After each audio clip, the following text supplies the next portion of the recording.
Hey all, welcome to Homeschool and welcome back to Class 11 Chemistry series. And we are with chapter number 3, Classification of Elements and Periodic Properties. We have completed almost all the concepts except electronegativity in case of periodic properties. So today we will discuss everything about electronegativity and valence electrons. And I'll be solving few important questions that have been asked in the previous papers. So please do watch the video till the end. Definitely you will get maximum benefit. Fine. And coming to a very important periodic property, that is electronegativity. It's really very important to understand the concept electronegativity. So what may be this electronegativity? It is the property that is discussed when an element is there in bonding with some other element. For example, suppose I have a molecule HCl. There is a covalent bond between hydrogen and chlorine. Covalent bond is nothing but what? It is the bond that is formed by sharing of electrons. Bond means two electrons here. Say the moment I write this line, it means there are two electrons in this place. One from hydrogen, the other one is from chlorine. And here, this fellow, this Cl shows very unusual property. It will try to grab the bond towards itself. It will try to pull the bond towards itself. Or I can say it will try to take both bonded pair of electrons. These electrons are called bonded pair of electrons. So both the bonded pair of electrons are moving towards Cl. So Cl will take the electrons towards itself. So that property we will call it as electronegativity. So electronegativity concept comes when an element is there in bonding with some other element. Suppose if Cl is alone, can we speak about electronegativity property? No. This Cl, when it is there in bonding with some other element, then if it has a capacity of pulling a bond towards itself, then that property is called electronegativity. Right? So hope you all have understood the basic aspect of electronegativity. Now, let me write the definition. So what is electronegativity? It is the property of an element to pull bonded pair of electrons towards itself is called electronegativity. Okay, so normally we say all halogens, chlorine, bromine, iodine, we say all these elements are more electronegative. That means when these guys are there in bonding with some other element, these guys have a ability to pull the bond towards itself. So these guys are very much greedy, I can say, right? So they are very much greedy. They want electrons for themselves. So they do pull the bonds more towards themselves. So these greediness, we call it as electronegativity. Okay, fine. So now there are certain values for electronegativity. Actually, how did we come to know that these elements are more electronegative? It is by measuring electronegativity values. We can numerically calculate electronegativity values. Okay, see, among all the elements in the periodic table, fluorine has maximum electronegativity value, that is 4.0. Okay, all elements will have electronegativity value below 4.0. So maximum value is for fluorine. So that's why we can decide fluorine is the most electronegative element present in periodic table. Among all the elements, fluorine is the most electronegative because it has maximum value. Okay, so how can we calculate these values? Say if you check it out for hydrogen, you will have a value 2.1. Okay, so for chlorine you will have 3 point something as a value, right? So how can we calculate these electronegativity values? It is by three different scales. So there are three formulas in front of us which we can use to calculate electronegativity values. Okay, so now I will discuss three scales of measuring electronegativities. Electronegativity. Okay, so the first and very important scale is Pauling scale. So the first scale is Pauling scale. So this is the most widely used scale. So actually whatever the value I gave for fluorine, no, that 4.0, it was calculated using Pauling scale.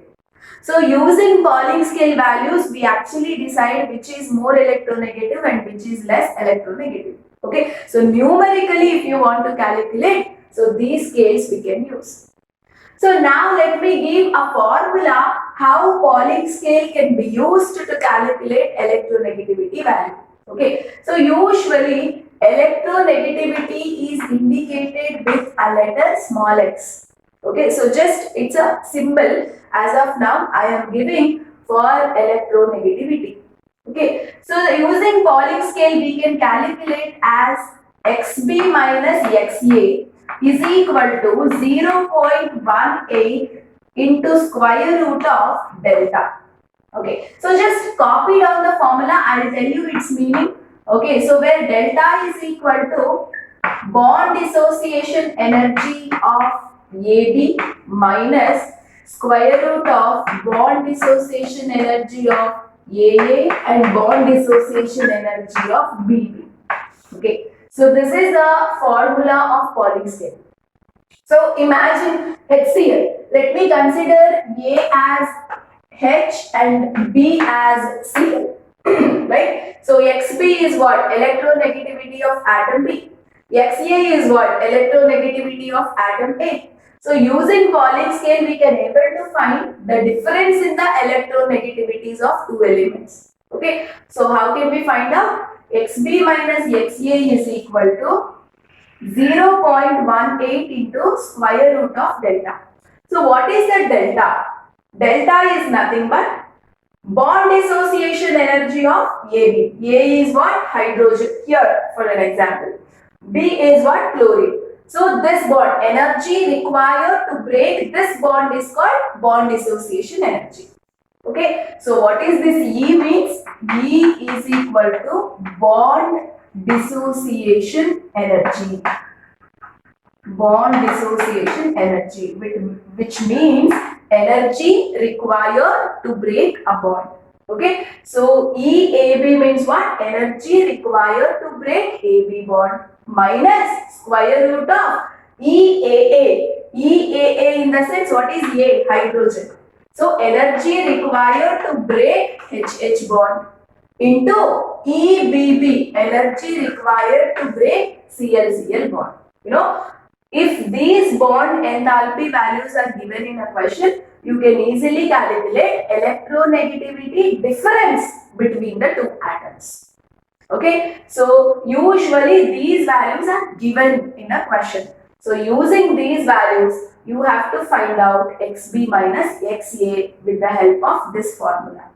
Okay, so anyway, for board exam they will not ask you about these scales and their problems, but for some competitive exams they may ask. So it's better to copy the formulas and try to understand it carefully. Right? So this is the most widely used scale called Pauling scale. And coming to the next scale, that is Mulliken scale. Mulliken scale. Okay, so Mulliken scale formula, try to observe. Here, electronegativity of a particular element A, some element A, its electronegativity can be calculated as ionization enthalpy plus electron gain enthalpy. We have studied both enthalpies in detail, right? Divided by 2 we will do. Okay, so ionization enthalpy of an element you must know. Electron gain enthalpy value of an element you must know. So add both of them and divide it by 2. Okay, and remember, when you are dividing by 2, these enthalpy values must be there in the units electron volts. Okay, so when you consider, see, enthalpy means their unit is normally kilojoule per mole, right? But normally for this formula, if you are taking 2 in the denominator, remember enthalpy values units, energy units must be there in electron volts. Clear? Okay. So now coming to the third scale, Allred and Rochow scale. Allred and Rochow scale. So here electronegativity can be found by this particular formula. So XA is electronegativity of an element A. 0.744 plus 0.359 into Z effective divided by gamma square. Okay. So here Z effective is effective nuclear charge. Okay. Its value will be given.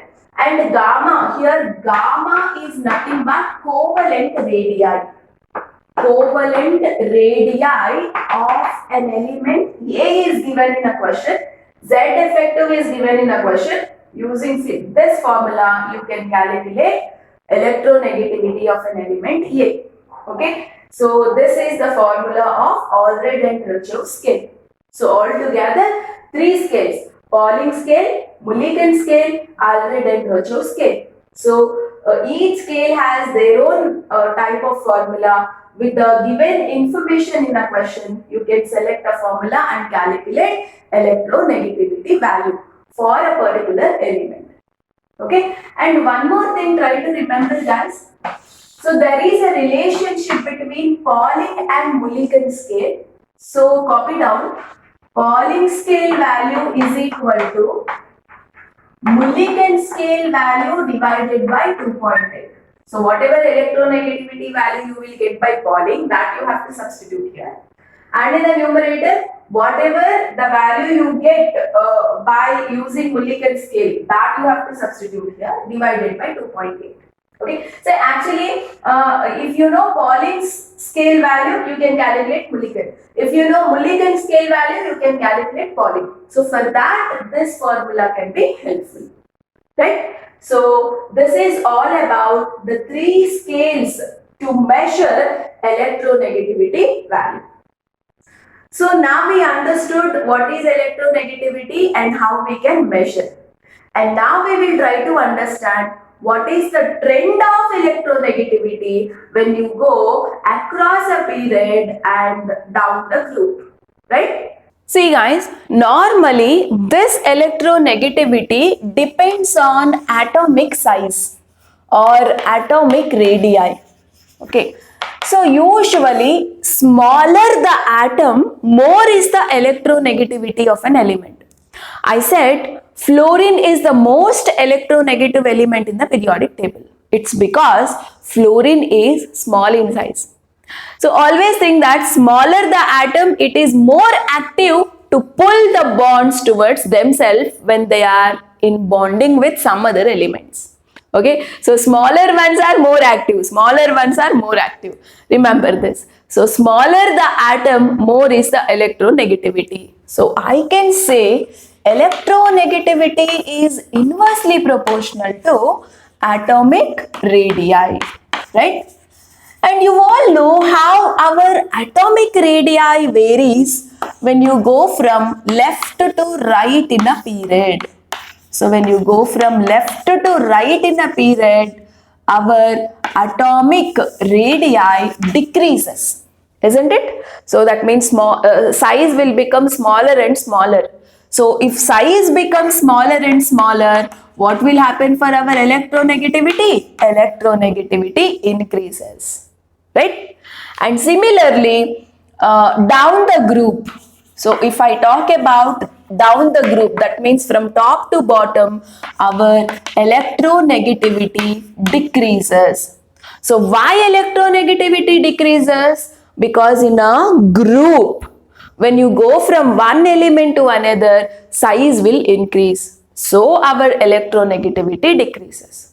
So this is really a very important concept, guys, because based on this questions can be asked. So one question I will show here. This question was asked in many competitive examinations in the previous years. So concentrate this question. See, you have phosphorus, nitrogen, sulfur and oxygen. So if I ask you to arrange them, say the question is arrange in increasing order. Increasing order of their electronegativity. Right? So how do you answer to this question? So you have to think and answer. See here, phosphorus and nitrogen comes in 15th group, right? Okay, let me write it here. See, nitrogen, phosphorus, right? They all come in 15th group. And whereas, oxygen and sulfur will come in 16th group. And we all very well know that 16th group elements are more electronegative than 15th group. Why? Because 16th group elements are smaller in size than 15th group. Okay. And also phosphorus and sulfur comes in third period, nitrogen and oxygen comes in second period. So third period elements are less electronegative than second period elements. It's because from top to bottom electronegativity decreases, right? So compared to nitrogen and oxygen, I can say phosphorus and sulfur have less electronegativity value. Now you have to decide between phosphorus and sulfur who is less electronegative. Phosphorus 15th group, sulfur 16th group. So phosphorus is less electronegative. Phosphorus is less electronegative than sulfur. So after that, decide between nitrogen and oxygen. So 15th group less electronegative than 16th group. So comes nitrogen here, and oxygen is the most electronegative element among these, right? So this is how you have to answer. So this is our increasing order of electronegativities. So this type of questions can be asked commonly in all the competitive examination. So you have to be careful with the concept, right? So this is all about electronegativity, guys. So hope you have understood electronegativity in a proper way, right? Okay. So now, say in this session, I would like to complete valency and valence electrons also. This is a very simple topic which you have studied even in your basic classes, right? Let me just revise yours basic now. See, periodic table, this is group 1, right? So group 1 and group 2, I'm just drawing periodic table roughly, right? And this is group number 3 to group number 12. Let me not concentrate about group 3 to group 12 as of now. This is group 13, group 14, group 15, 16, 17 and 18, right? Okay. And if I ask you, how many valence electrons are there in group 1 elements? What is your answer? First and foremost, let me try to understand what do you mean by valence electrons. Valence electrons are those electrons which are there in valence shell, which means those electrons which are there in outermost shell. Okay, so valence electrons is nothing but electrons in last shell or outermost shell, right? Okay. So coming to first group elements, lithium, sodium, potassium, rubidium, cesium, right? So can you write the last electronic configuration of lithium? It is 2s1. Sodium 3s1. Potassium 4s1. Rubidium 5s1. Cesium 6s1. I wrote only last electronic configuration, outermost electronic configuration. See, in the outermost shell, you have only one electron. So all group 1 elements have just one valence electron. So valence electrons are how many in group 1 elements? It is just one. Likewise, in group 2 elements like beryllium and magnesium, there are two valence electrons in the last shell. Right? So let us not discuss about 3 to 12 now, because it is much complicated. You will study in the later chapters or later classes. Okay. 13th group elements. Boron. If you take boron, its electronic configuration 1s2, 2s2, 2p1, 2s2, 2p1. Last shell is second shell. So you have 3 valence electrons. So here valence electrons are 3. 14th group elements have valence electron 4.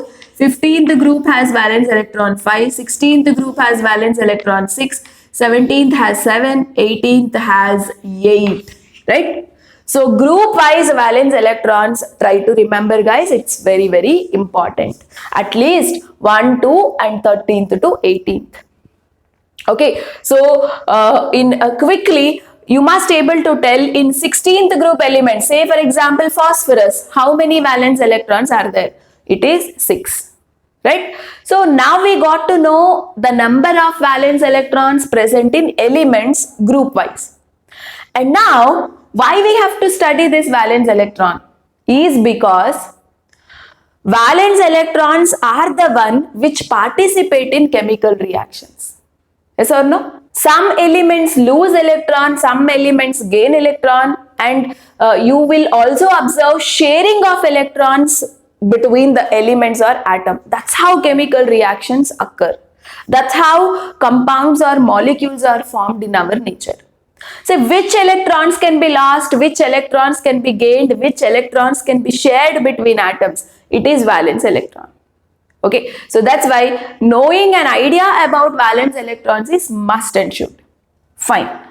And now let us talk very, very important thing, something about valency.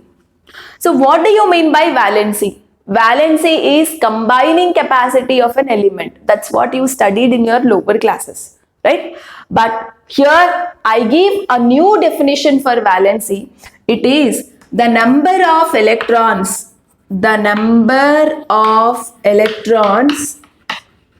lost or gained or shared also. Okay, lost or gained or shared during chemical reaction is called valency.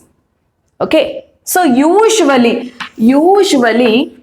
valency in some of the elements, valency is equal to number of valence electrons only. Okay, but this is not true for all groups. It is true for only first group, second group and 13th group. Okay, first group, second group, 13th group as well as 14th group also. Only for these groups we can say valency is equal to number of valence electrons. So now let me write valency bottom. Let me mention valency group wise. Okay, see valency of first group elements. See the elements which come in same group will have same number of valence electrons and it will have same valency. Okay, so what is the valency of first group elements? Just see the number of valence electrons, 1. So valency of first group electrons also 1, but I will write plus 1. So why I am writing plus 1? Plus is because these guys will lose electron during chemical reaction. Okay, on losing electrons they actually get positive charge. So that's why plus 1. Okay, and second group elements valence electrons are 2. During chemical reactions they lose 2 electrons. So I will write valency plus 2 here. Okay, let's not worry about 3 to 12. Why we don't discuss about 3 to 12 is actually here d orbital and s orbital, both of them gets filled up. Okay, so they actually have variable valency. Okay, say for example, Mn if you take, manganese if you take, it will show +2, it will show +4, +5, +6, +7. You see, it can lose 2 electrons, it can lose 4 electrons. This is what showing more valencies by a single element is called variable valency. So about this more detailed aspects will be discussed in the next year, that means in the second year chemistry. Okay, class 12 chemistry. So don't worry about 3 to 12 as of now, right? And coming to 13 group elements, valence electrons are 3, so valency +3. 14 group elements, valence electrons are 4, so +4 is the valency. Even these guys lose electrons. Okay, or actually they share, instead of losing, most of the time they share electrons. So how many electrons they can share with other atoms? It is these many, 3 and 4 respectively for 13th and 14th group. Okay, coming to 15th group, they do not lose electron, they do not share electron, instead they will try to gain electron. Okay, so here in the 15th group, valency is not 5, +5 or -5. Valency is -3. For 16th group, valency is -2. For 17th, it is -1. And for 18th, it is 0. So, for 15th group onwards, valency has calculated like this: 8 minus number of valence electrons. 8 minus number of valence electrons. So for which groups? For 15, 16, 17 and 18th group. Okay, see, 8 minus number of valence electrons in 15th group, 5. So 8 minus 5, 3. So why minus? Because electrons are gained by these elements during chemical reaction. By gaining electron, they get negative charge. So -3. Right? So similarly, 8 minus 6, 2. So 2 is the valency for 16th group. 8 minus valence electrons are 7. So 8 minus 7, 1. So 1 is the valency of 17th group. 8 minus 8, 0 is the valency of 18th group. Okay. So why do they lose or gain or share electrons? It is to have 8 electrons in the last shell. Right? So that's why in the formula 8. Right? So this is all about the valency. So why is this valence electrons and valency helpful? It is helpful to write the chemical formula of a compound. If you know valency of a particular element, you can actually write the chemical formula. Right? So very, very basic aspect you have already studied in your previous classes. Right? So knowing about this is very, very important. So that is all about valence electrons and valency. So this is all about the today's session. With this, I am ending a session. We will meet up in the next class with the last topic of the chapter, anomalous behavior of second period elements, diagonal relationship and trend in chemical reactivity. So the next class will be the last session for this particular chapter. So see you all in the next video. Till then, take care, keep learning and enjoy the videos. Share the videos with your friends. Let everybody learn in a proper way, the best possible way. Right? Okay. Thank you so much.